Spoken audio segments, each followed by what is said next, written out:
Hey guys, thanks for joining me again this week for another video. I'm late yet again. It is what it is. I had a comment on my last video that went up from Art by Esther A. She said that she didn't really know a whole lot about Fine Tec paints, and I was thinking to myself, well, how many other people are watching my videos that may or may not know about these paints as well? So I thought that I would go ahead and talk about them just a little bit. It's not a sponsored video or anything, but I thought that I would share what's in the pans and everything and share the colors. Unfortunately, I have thrown out the boxes. I didn't keep them. So I can't tell you right away what colors are in here, but what I'll do is I will attempt to find a picture on Google Images or something and stick it down in the corner and tell you which colors are where. So if you see that pop up, I was successful in finding a picture. So basically, Fine Tec pearlescent colors and the iridescent colors are very metallic, creamy type watercolor paints.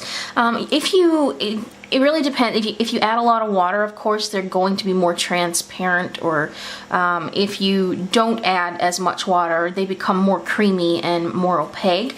And sometimes it really depends how you use them to get that effect. So it's kind of user-based kind of thing. So I bought both of these at an art store in Winnipeg here in Manitoba. And this one here, the bigger one, was roughly around $80, but I have a 40% discount there that I use anytime that I want. So I did get 40% off of this one. And this one here was roughly about $40, $50 maybe. And again, I got the 40% off on this one as well.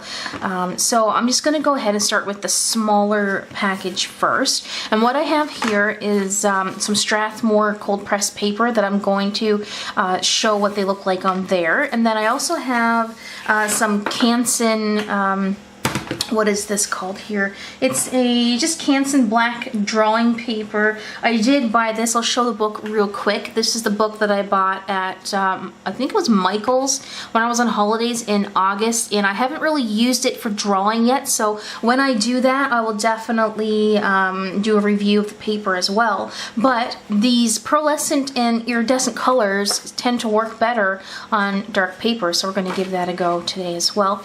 So let's we'll do this.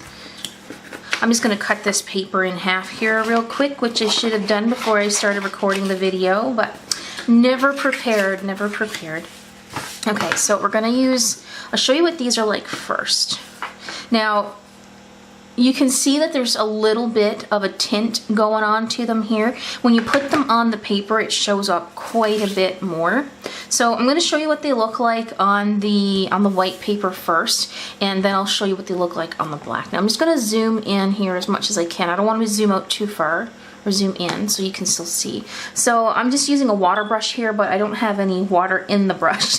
So I'm just going to do this and grab water out of a pot here. So as you can see, there's not a whole lot of color on the brush here. Oh, that's on my hand now. That was a good way to do it. So I'm just going to color on the paper here, and as you can see, you don't really see it. Now if I moved it around a little, you can see where I've put it. So just to show you the rest of the colors here, some of them show up a little better than others, some don't. So I'm just gonna get these all I guess saturated here. And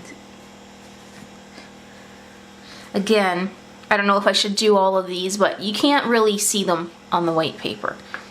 So when you bring in the black paper, I'll show you what happens. Look at that. These are super, super nice on this black paper. And there you go, you can see the red.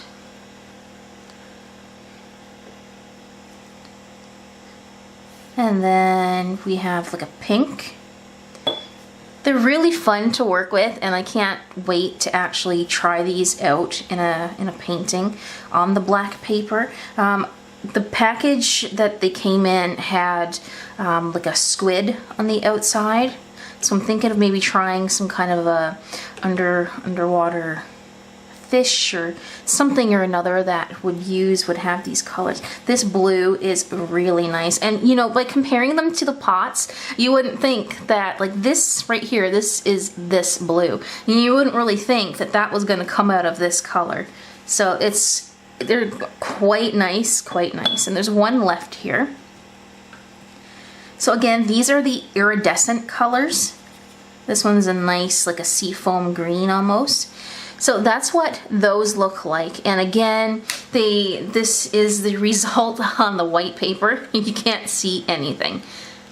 And then you get the result on the black paper. Now, this black paper, unfortunately, doesn't seem to hold up. It's only 92 pounds, so it doesn't really hold up to watercolor very well. It does buckle. I mean, you could get away with it, but your paper will buckle if you don't mind that. But very, very happy with the way these look, even though I haven't really used these particular colors yet, but just putting them on this black paper, they're exceptionally bright and vivid, so I really like that. So again, those are the iridescent Finetec paints. So I'm just going to put these off to the side here. Now, the pearlescent colors are a little different. They do show up on white paper, and they also show up on the black paper as well. Just going to bring these in. I find that the tins are a little bit difficult to open, and they're pretty sturdy tins as well. They're nice. They're not heavy. Okay, so here's what the pearlescent colors look like, and I'm just going to do exactly the same thing. Again, I'll do my best to find a picture with the names of them and stick it down in the corner here. So again, they do show up on the white paper, but they're still not as vivid as they would be on black paper. And there's, see this one here, they kind of look the same. Then we have the green.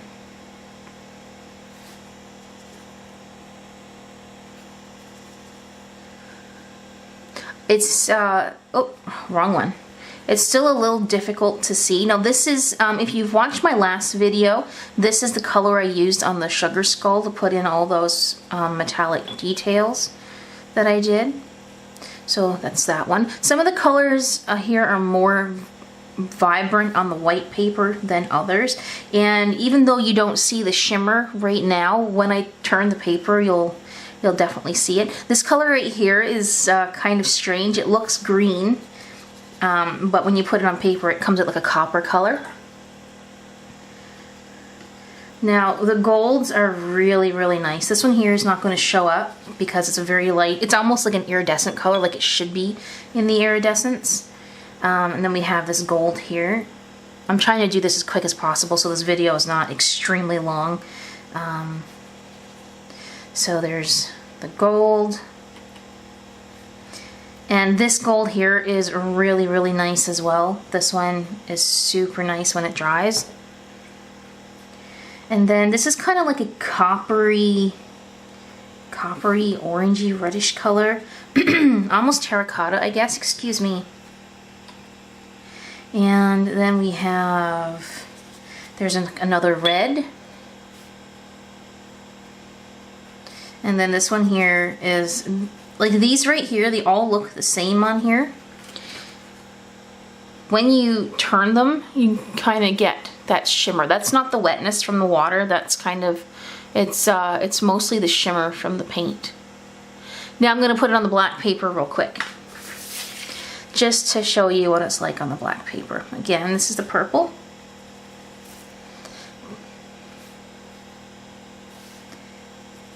And the blue.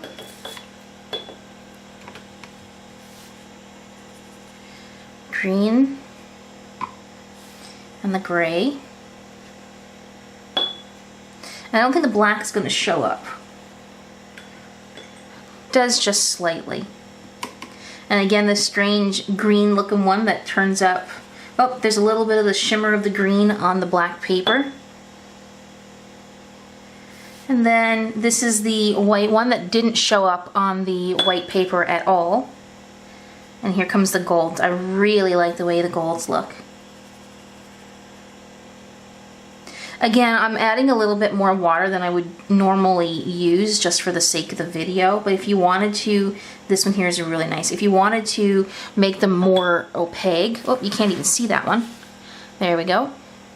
If you want to make them more opaque, you can always let the water sit in the pots here and just let the water do its thing.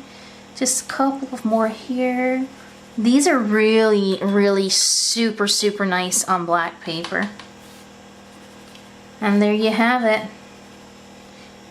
I have some links down in the description as to where you can buy these on Amazon if you want to have a look.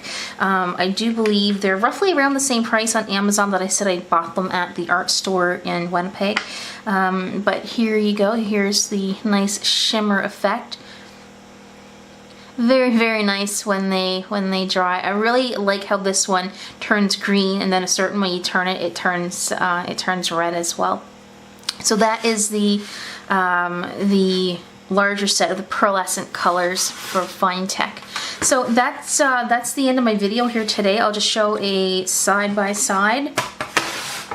So these are the pearlescents. These are the iridescents. Hang on, I'm getting myself confused. These are the iridescents. These are the pearlescent colors. I'll get it right in a second. Definitely, if you are able, get your hands on a set of these. They're very nice to use, and they have great colors. Again, best to use on dark paper. I haven't tried them on the tan tone paper or the tan gray paper. I'm not sure what they would look like on there, but definitely worth a go. They're very, very nice colors. And today, I hope you guys had a great weekend, and I will see you in next week's video. Alright guys, bye for now.